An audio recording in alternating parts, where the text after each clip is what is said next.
ოზურგეთის ფოლკლორის სახელმწიფო ცენტრის საკონცერტო დარბაზში ანსამბლ იელონის ქართული ტრადიციული მუსიკის საღამო გაიმართა. იელონთან ერთად მსმენელის წინაშე რებული მჟავანაძემ, ანსამბლებმა რეხეულმა, შემოქმედმა, ოზურგეთის სალოტბორო სკოლის მოსწავლეებმა, წმინდა გაბრიელ ეპისკოპოსის სამრევლო სკოლის გუნდმა იმღერეს. გასვლითი ტურნეს ფარგლებში ანსამბლმა მოაწყო ექსპედიცია ადგილობრივ ეთნოფორებთან. ლიხაურის ღვთისმშობლის შობის სახელობის ეკლესიაში აღევლინა ყოვლადწმინდა ღვთისმშობლის პარაკლისის სრულიად გალობით.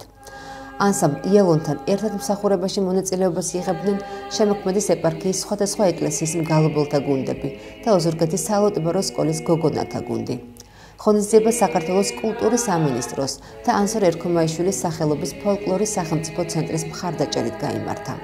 ჩვენი ეს პროექტი დიდი ხანია იგეგმებოდა, ზოგადად ყოველ წელს ვცდილობთ ხოლმე საქართველოს რეგიონებში ჩავიდეთ, გამართეთ კონცერტები ადგილობრივ გუნდებთან ერთად, შევხვდეთ ადგილობრივ მომღერლებს, ასე ვთქვათ, ოსტატებს და ჩვენთვის ძალიან სასიამოვნო არის ოზურგეთში სტუმრობა.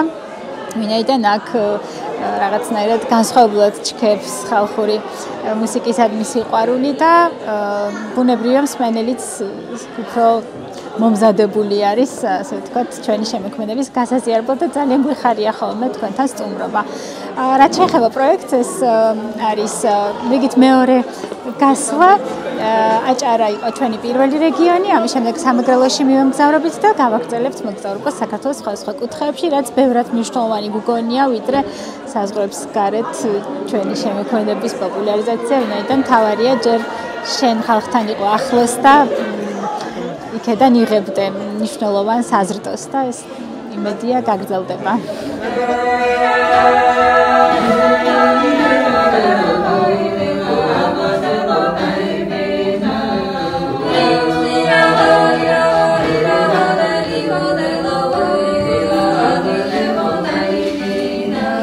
დღევანდელი დღე ნამდვილად საინტერესოა იმ თვალსაზრისით, რომ ორი ანსამბლის ერთობლიობა ხდება და აქ არის კიდე ბავშვების ჩართულობა, სალოტბორო სკოლის, ფოლკლორის ცენტრთან არსებული ბავშვები, სასულიერო სკოლის ბავშვები და ვფიქრობ, რომ მათთვის ეს ძალიან დიდი გამოცდილებაა დადგნენ და იმღერონ იმ ანსამბლის გვერდით, როგორც იალონია, ვინაიდან მთელი საქართველო იცნობს იალონს და არა მარტო საქართველო, თავიანთი რეპერტუარით, თავიანთი გამოცდილებით, კრილხმოვანებით და არ არის მარტო დღევანდელი დღე მნიშვნელოვანი, რადგან ლიხაურის ღვთისმშობლის შობის ტაძარში გაიმართა ღვთისმშობლის პარაკლისის სრული გალობით, რაც ვფიქრობ, რომ გურიაში არის ძალიან მნიშვნელოვანი იმისთვის, რომ ეს იყოს ყოველწლიური გადამდები და არა მარტო ღვთისმშობლის, იყოს სხვა წმინდანების ხსენებისთვისაც განკუთვნილი, რათა საზოგადოებამ იხილოს თუ როგორ გალობდა და ადიდებდა ღმერთს ჩვენი წინაპრები და ეს არის ძალიან მნიშვნელოვანი.